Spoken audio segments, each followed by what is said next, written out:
I want to talk today about volatility. There is an awful lot going on in the world, and we have seen some of that reflected in the stock market.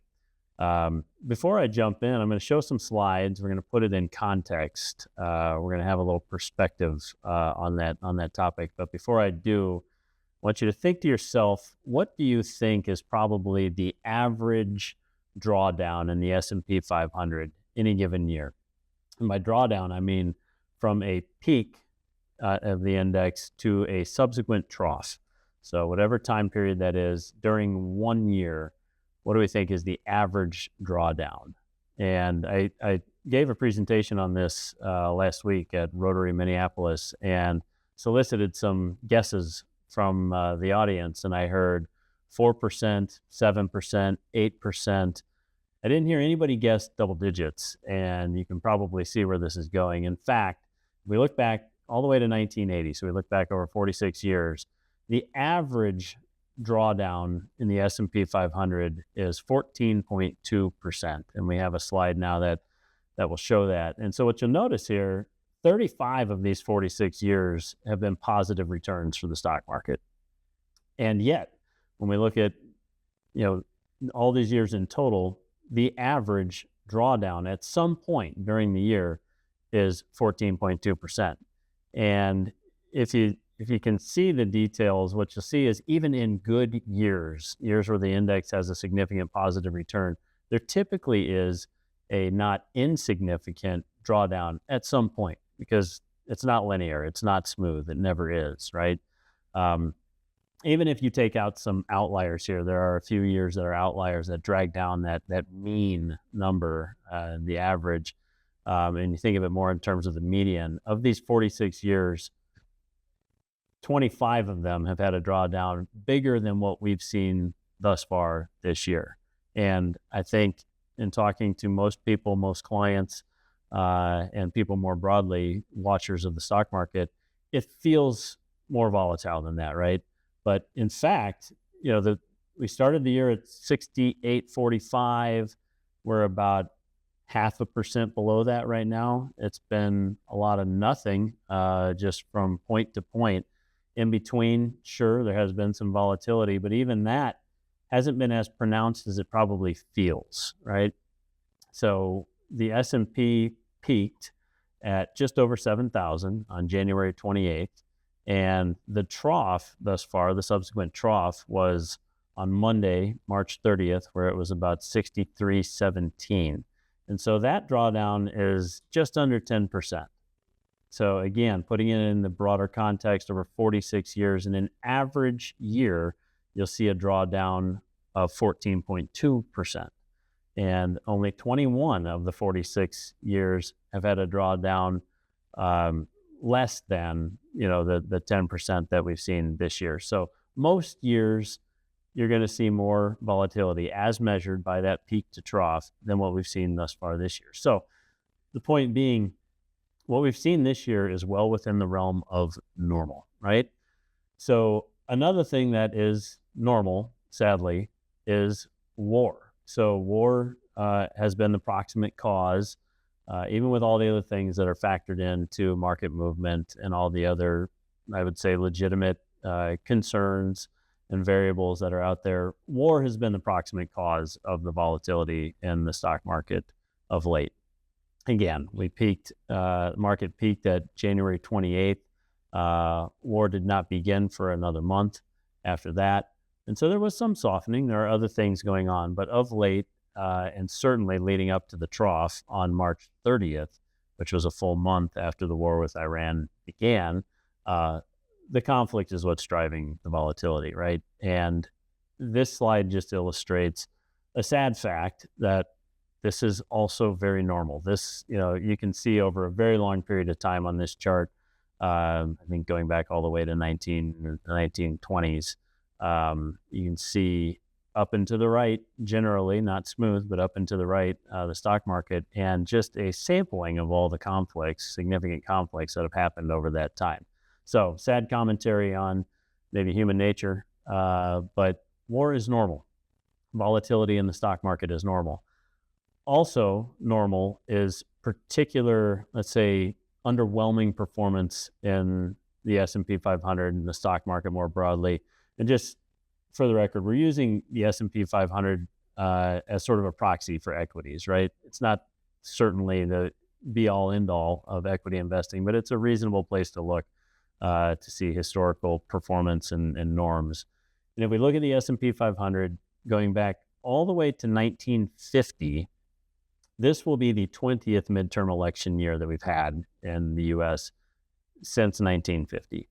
And then the prior 19, you see those charted in the orange line here. And then the blue line is all other years during that time. And so this is a reasonably large sample size. You've got 19 midterm election years, and then 19 times 3, all the rest of the years during that time period. And a very pronounced and significant gap between the performance in a midterm election year and the performance in any other year. And that makes sense, right? Because what the market doesn't like is uncertainty. If the market knows the rules, it's going to figure things out, generally speaking. But in a midterm election year in particular, and certainly this one, you have a lot of uncertainty during, and you just look here, you follow that orange line, it's all the way through August, you're looking at, on average, roughly flat performance of the S&P 500 before things start to tick upwards. And that coincides with some greater degree of clarity typically coming as you approach the election. And that will surely happen again this year. That we'll see some degree of clarity. Now, whether or not the market responds one way or another, who knows, right? But you're going to get an additional degree of clarity as you get closer to that election day. And then the chart is very clear. You see the S&P 500 again over 19 years of midterm elections taking off, starting at the beginning of November, starting around election day. Because regardless of who wins, the market's going to know the score. The market's going to understand or have a better idea of what the rules are going to be moving forward. So it's perfectly correlated with the performance of the market. So we're down, like I said, 0.5% thus far year to date in the S&P 500. It's a midterm election year. This is well within the range of what would be considered normal. Now, these are the numbers behind those lines on the previous chart, and it's striking. It really is. If you look at the pullbacks in all prior midterm election years, again, the pullback we've seen thus far this year is relatively minor in comparison to the average. The average pullback, intra-year pullback, so at some point during that midterm election year from a peak to a trough, is going to be closer to 17%. We've seen just under 10% as the peak, the maximum pullback thus far this year. So, and then on the far right column, you've got the green numbers that shows what happens in the 12 months from the trough of a midterm election year, the low point in that trough of a midterm election year over the subsequent 12 months. And you'll note there has never been, in those 19 prior midterm election years, a time when there wasn't a significant recovery from the midterm election year trough. The average recovery is 36.5% over that time. That's a big number. We should probably let that one sink in. The worst recovery is 10.9%. So again, over 19 prior midterm election years since 1950, the worst recovery over 12 months from the low point, from the trough of that midterm election year, is 10.9%. So we've already rallied from 63.17 to right now, we're at about 68.10 as of this recording on the S&P 500. We've got to go another several percent up to about 7,005, which would be a new all-time high for the S&P 500, to avoid being the worst ever recovery over 12 months from the trough in the midterm election period. And if we were to achieve the average recovery of 12-month recovery from a midterm election period trough, We've got another 26.6% to go from where we are right now. So is the bottom in on March 30th at 63.17? Who knows? I would say maybe as likely as not, maybe more likely than not, but there's no saying for sure. But it's at least a reasonable thought that that will be the bottom. And if so, and if we perform just at an average level, according to these other prior 19 midterm election years, we've got 26.6% to go from here by March 30th of 2027. So again, just perspective. Now, if all of this is normal, why do we put up with it, right? The answer to that is pretty clear, and that is that risk and reward go hand in hand with investing and with most things, or many things, and risk and volatility go hand in hand as well, right? So this chart just shows some different asset classes, and we've got, and this is, if you look back to, this is from 1996, I think that is, until 2025. If you invested $10,000 in these various asset classes, what would you have at the end of 2025, inflation adjusted? So what would your purchasing power be, or how would that have changed over that time? And if you're in, the purple line is cash. It's not really cash. It's, short-term treasuries, things like that, that are going to keep you roughly in line with inflation. So your purchasing power doesn't change. Whereas if you're in corporate bonds, which is the blue line, you're going to earn a little bit higher return.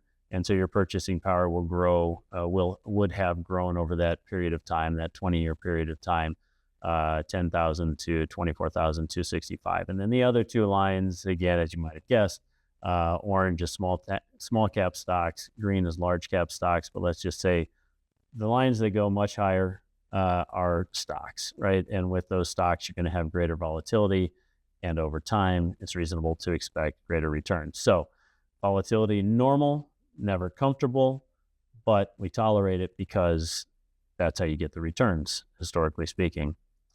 And this is a very simplistic chart, but I still like to look at it because there's always the question, of course, why don't you get out when times are bad and get back in when times are good? And the answer to that is nobody knows in the short term how the market's going to move.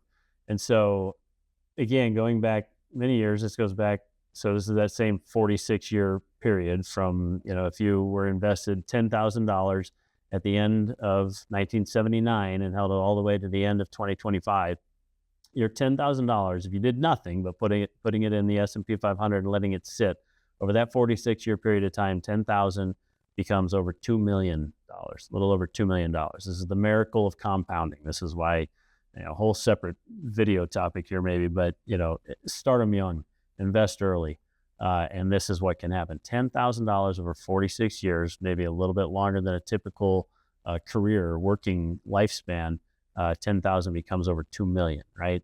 But what if over that 46-year period of time, you missed just the 5 best days? Again, this is very simplistic. Those would be some pretty astronomical odds of being in for every single day except for the 5 best days in the S&P 500. But if that happened, if you missed just the best 5 days over 46 years, your 2 million is instead only 1.2 million, a little over 1.2 million, just by missing the 5 best days over a 46-year period.